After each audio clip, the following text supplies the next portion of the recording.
smell of stale whiskey and cold concrete. That's what failure smells like. Pressing my face into a freezing garage floor at 2 in the morning, 50 years old, bankrupt and completely out of answers. Now the sun is warm. I'm just sitting in my living room. There are no stained glass windows here. No heavy crosses on the wall, just quiet. My green tea is getting cold. Under my hand is this old black leather Bible. The gold letters on the cover are completely worn away. I went to church for 75 years, every Sunday. I was a good soldier for God, and I need you to know I was lied to, and I believed the lie. I don't have much time left. If you're exhausted from trying to be right all the time, please do not scroll away. I need to tell you this before my time runs out. My fingers trace the edge of this old leather book. Back then, it wasn't a book of comfort. It was a rule sheet, a weapon. I grew up in the thick of it. My father was a deacon. My mother taught Sunday school. For the first 50 years of my life, the world was strictly black and white. There was us, and there was them. I didn't worship money. I didn't care about fame. I worshipped something much more dangerous. I worshipped certainty. I loved the feeling of being right. It fed my ego to honestly believe that my little church, on the corner of Elm Street, had completely figured out the infinite creator of the universe. The arrogance of it makes my chest hurt now. But living inside that certainty, it was a prison. It was a noisy, exhausting way to live. Not the noise of traffic or business, but the noise of constant judgment. Walking down the street, looking at my neighbors, keeping score, categorizing every human being as saved or damned. My faith didn't make me loving, it made me terrified. I was terrified to ask a single real question. In my world, doubt was a sin. If you pulled one string of curiosity, the whole sweater of your life unraveled. So I swallowed the questions. I put on my stiff, itchy Sunday suit. I sat in those hard wooden pews. I said all the right words. But my heart was ice cold. I was trading connection for correctness. I would argue theology with a neighbor while completely ignoring their pain. I cared more about defending a doctrine than I did about holding someone's hand. I was right, and I was completely alone. I was starving for something real, and I didn't even know it yet. The first crack in my armor happened when I was 23. My best friend, a car accident, just gone in a blink. He was the kindest person I ever knew. He didn't care about theology. He just gave his money to strangers and laughed too loud. I remember standing at his funeral. The air was suffocating, smelling of cheap lilies and floor wax. The pastor stood at the pulpit and offered up these rehearsed empty platitudes.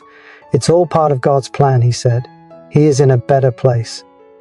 I looked at my friend's mother, shaking uncontrollably in the front row, and for the first time in my life, instead of nodding and saying amen, I felt a hot, violent anger. Canned answers for a bleeding wound. It was the first time I realized that my religion had no room for real human grief, but I was a good soldier. So I swallowed the anger. I shoved it down for nearly 30 years. I built a life on quicksand, smiling on Sunday morning, dying on Sunday night. By the time I was 50, the mask became too heavy to hold up. The business was bankrupt. My marriage was a graveyard. And I was drinking just to quiet the noise of my own hypocrisy. It takes so much energy to pretend you have the universe figured out when your own life is in ashes. It all shattered on a Tuesday. 2 in the morning. I remember the smell of that night. Motor oil, wet cardboard, and cheap whiskey. I was standing in my freezing garage, completely alone. The bank was taking the house. My wife couldn't even look at me anymore. All my rules, my correctness, my perfect theology, none of it stopped the bleeding. I had played the game perfectly, and I had still lost everything. My legs gave out. I hit the cold concrete floor. And for the first time in 50 years, I didn't pray like a preacher. I didn't quote a single scripture. I didn't use the these and thous I was taught. I just broke. I looked up into the dark, oil-stained rafters of that garage, tears mixing with the dust on my face, and I whispered the most honest words of my entire life. "I don't know if you're even there, I really don't, but I am drowning. Please help me." No lightning bolt struck, no angels appeared, just silence. But it was the first true prayer I ever spoke. Stripped of the ego, stripped of the answers. just a broken man, finally admitting he didn't know anything. And in that dark, cold garage, the prison door of certainty finally unlocked. Look at the dust dancing in the sunlight right now. It just floats there, perfectly free. I take a sip of this green tea. It's warm. It's earthy. To just sit here at 75 years old with absolutely nothing to prove, the lightness of it is overwhelming. I wish I could pour this feeling into a glass and hand it to you through the screen. The shift didn't happen overnight. It started a few months after that night in the garage. I was working a night shift at a warehouse, just trying to make enough to eat. At 11 p.m., on a quiet loading dock, I was drinking bad coffee from a styrofoam cup with a co-worker. His name was Ahmed. He was a devout Muslim. The old me, the 49-year-old me, would have seen Ahmed as a project. A lost soul to be corrected. But I had nothing left to defend, so I just listened. I watched him roll out a small rug on the concrete. I watched him bow.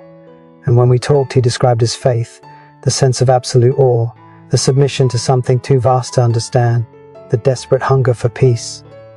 My heart started pounding, because it was my hunger. Listening to him under those flickering warehouse lights, I realized that my own soul was speaking back to me through a man I was taught to reject. The language was different, the rituals were different, but the ache to be held by something bigger than ourselves, it was exactly the same. That night, the dam broke. Driven by this new, strange freedom, I started reading. Everything. I didn't read to find ammunition anymore. I read to find family. I read the Quran. I read Buddhist philosophy. I read the Hindu texts. I even read the atheists and realized that their deep, fierce love for the physical world and science was just another form of worship. I sat in meditation circles with Buddhists and felt the profound holiness of pure silence. I visited Pentecostal churches and let the chaotic, unscripted joy wash over me without judging it. I stopped trying to capture God in a test tube, and my life, my simple everyday life, it transformed into a quiet heaven. I wake up now, and there is no terror. I used to wake up terrified of hell, terrified of making a theological mistake. Now I wake up, and I look at the old oak tree outside my window. I don't try to make it a metaphor. I just look at the bark. I watch the birds land on it. It is beautiful, and that is enough. I cook simple meals, tomatoes and garlic and bread. And when I eat, I actually taste the food instead of worrying about the state of my soul. But the biggest change is the people. When I sit with someone now, I am completely there. If my neighbor is crying about her sick dog, I don't offer her a Bible verse. I just put my hand on her shoulder. I make her soup. I sit in the grief with her. I used to love my rules and tolerate people. Now, I love people. I lost my certainty, and I found my peace. If someone asked me today, Russell, what happens when we die? I just smile. I take a sip of my tea and I say the most liberating, holy words a human being can ever speak. I don't know, and it is wonderful not to know. The mystery of existence is just too big, too wild, too beautiful to be trapped inside one building, one tradition, or the pages of one book, Evan, this heavy one resting under my hand. I am just a tiny part of the mystery. I am alive, the sun is warm, and my heart is finally, truly open. The clock on the wall is ticking. It's the only sound in this room. I had to lose everything, my pride, my money, my family, to learn how to actually love. But you don't have to. You don't need a rock bottom moment in a freezing garage to wake up. Look at your own life right now. Are you using your beliefs as a weapon or as a bridge? Let me give you the only truth I found in 75 years. What you believe is completely irrelevant compared to how you treat people. If your faith makes you loving, compassionate, and humble, it is working. If your truth makes you arrogant, judgmental, and cruel, you have lost the plot. You cannot solve the infinite mystery. So stop trying to be right and just start being kind. I cannot fix the first 50 years of my life. That time is gone. But I can help you fix yours. If you know someone who is exhausted from the noise of always being right, share this with them. Help them find the quiet. I know you are exhausted. I can see it. You are carrying the immense, crushing weight of needing to have all the answers. The anxiety of defending your borders, the fear of being wrong, the constant draining mental math of dividing the world into us and them. Listen to this old man. The world tells you that strength is found in certainty, that you must plant your flag, draw your lines, and never yield. But from where I sit now, in the quiet winter of my life, I see the truth so clearly. The grave does not care about your theology. Death strips away the noise. The arguments, the pride, the desperate need to be corrected all burns away like paper in a fire. When the final silence comes, you will not be comforted by the debates you won or the doctrines you defended.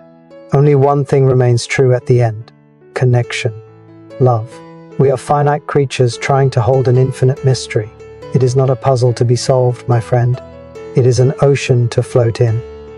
So today, I want you to do just one small thing. I want you to walk outside, look up at the sky, and whisper to yourself, "I don't know." Say it until you feel the relief wash over your bones. Drop the armor, stop guarding the gate. The universe will not collapse if you admit you are simply human. You cannot conquer the infinite, but you can be kind to the person sitting next to you.